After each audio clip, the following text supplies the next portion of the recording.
Hey guys, Budget Gamer here, and today we're going to take a look at WWF Wrestlemania, the arcade game for the Super Nintendo.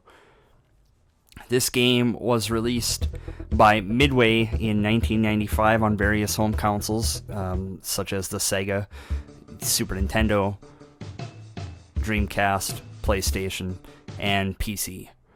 There are some technical limitations to the Super Nintendo version. As you can see here, there's 6 wrestlers to choose from: Doink, Bret Hart, The Undertaker, Razor Ramon, Shawn Michaels, and Lex Luger. In all other versions of the game, there are 8 wrestlers to choose from. In addition to the wrestlers that I named off, also included is Bam Bam Bigelow and Yokozuna. For whatever reason, there was limitations with the Super Nintendo that didn't allow those 2 wrestlers to be involved in the game. I don't really understand why the Sega had all 8. I can't understand why the Super Nintendo didn't. Also, there was various sound clips and commentary that were cut out of the Super Nintendo version as well.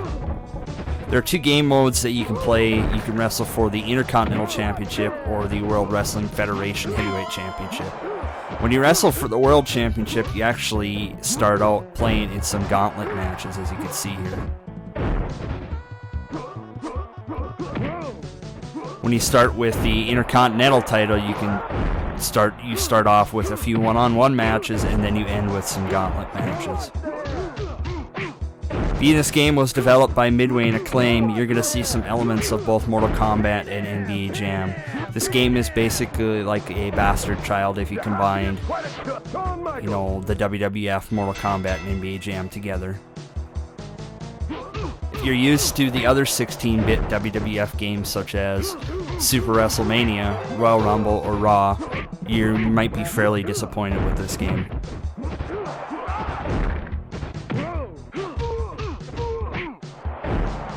Being it's arcadey and also has that fighting style to it, you'll see moves like Shawn Michaels using a baseball bat, Doink the Clown using his hand as a joy buzzer, Undertaker shooting demons at people and using tombstones to bust over people's heads. Bret Hart will bleed when he gets hit, bleed hearts. Razor Ramon will hit people with basically what looks like an overhand razor. And when he bleeds gold chains. So it's a really unrealistic game. Commentary in this game, well, the little bit that there is anyway, is done by Vince McMahon and Jerry Lawler. If you actually go outside to the ring, you can see both of them sitting at the right side of the ring. The front row of the crowd is actually made up of developers that developed this game. I guess they decided to put themselves in there. I don't know if they were tools or marks for themselves or what. So basically what you do is each match consists of the best of 3 falls. If you win the first fall and the second fall, you move on to the next match. If your opponent wins 1 fall and you win on 1 fall, you move on to the 3rd fall.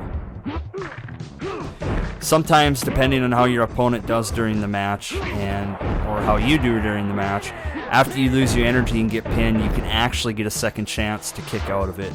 It doesn't happen often, and it's very rare, but it can happen.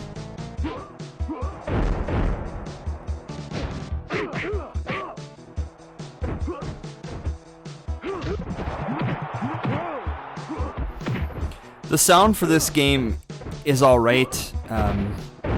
You can hear groans and grunts, and also in between matches you can kind of hear little 16-bit renditions of each wrestler's theme. The themes actually sound really good, and I think that they also sounded good in, Royal Rumble and Raw and Super Wrestlemania as well.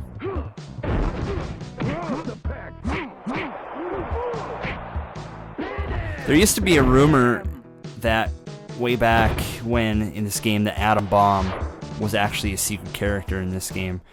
He was built into the game, but however it wasn't finished, so he was never actually revealed. There have been YouTube videos of the arcade version where people have hacked it and had him available. Tonight's matchup, Shawn Michaels versus Bret Hart. If you want my opinion, this is actually one of the worst wrestling games that I've ever played. Being a wrestling fan, I think that they could have did a lot better had they made this game more of an actual wrestling game. I mean, the graphics are pretty grainy for Super Nintendo standards, but they're not horrible. I mean, if they would have made this a kind of 3D style wrestling game like they had here, and it was actual wrestling instead of a fighting game, I think they actually probably would have had a good game here. I mean, I'm a big fan of WWF Raw for the Super Nintendo, and I feel it's one of the best 16-bit US release wrestling games there is out there, and I think they could have done some justice by following it up with a decent game rather than this. There is actually a follow-up to this game that was released on PlayStation and Sega Saturn and arcade called WWF In Your House. That one is also similar to this game, where there's finishing moves and kind of the fighting style of game. But that game had different roster characters. And like I said, if you guys want my opinion on this game, if you're a hardcore wrestling fan, go ahead and pick it up to add to your collection. I only paid a couple of dollars for it, and I didn't have it. I do like to collect wrestling games, so I had to pick it up. However, if you're just not really a wrestling fan, or a hardcore wrestling fan, or not into fighting games, I would definitely stay away from this.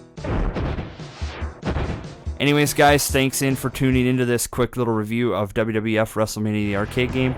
Stay tuned, as I'll be posting some other reviews to some of the games that I have picked up recently as well.